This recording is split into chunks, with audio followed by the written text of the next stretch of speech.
حضرت عمر بہادر تھے تو بہادر لوگوں کو پسند بھی بڑا کرتے تھے.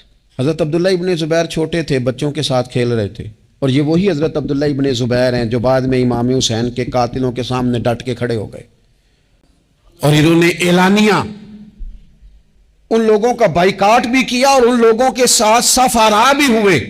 حضرت عبداللہ ابن زبیر اور فرماتے ہیں کہ میری ماں 90 سال سے زیادہ عمر تھی حضرت اسماء بنت ابی بکر کی. جب میں نے انہیں کہا نا اماں وقت آ گیا ہے شہادت کا، تو میری اماں مجھے کہنے لگی پتر میدان میں رہنا.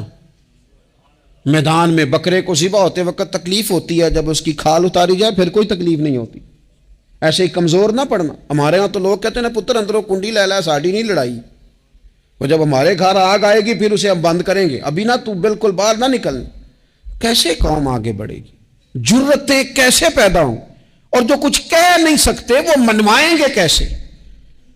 جو بات کرنے کی طاقت نہیں رکھتے وہ اپنا منوائیں گے کیسے؟ حضرت عبداللہ ابن زبیر رضی اللہ تعالیٰ عنہ اپنے دوستوں کے ساتھ گلی میں کھیل رہے تھے، جناب عمر فاروق آ گئے.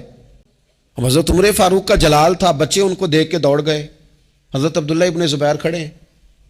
حضرت عمر قریب آئے، کہنے لگے پتر آپ کیوں نہیں دوڑے؟ حضرت عبداللہ ابن زبیر چھوٹے سے ہیں، کہنے لگے جی کیوں میں دوڑتا، میں نے کوئی جرم کیا ہے؟ تو میں نے غلطی کی ہے، بھلا کیوں دوڑوں؟ آرام سے کھیل رہے ہیں اور نہ ہم نے کوئی رستہ بند کیا، جگہ ہے، آپ نے گزرنا تو گزر جائیں. چاہیے تھا نا حضرت عمر ناراض ہوتے، پر جناب عمر نے ماتھا چوم لیا. کہنے لگے کیا بات ہے بیٹا، ان چیزوں پر ذرا قائم رہنا. کہنے لگے جرم کیے، کیا مطلب ہے اس بات کا کہ فلانا ہے تو دوڑ جائے؟ کیوں دوڑیں جی؟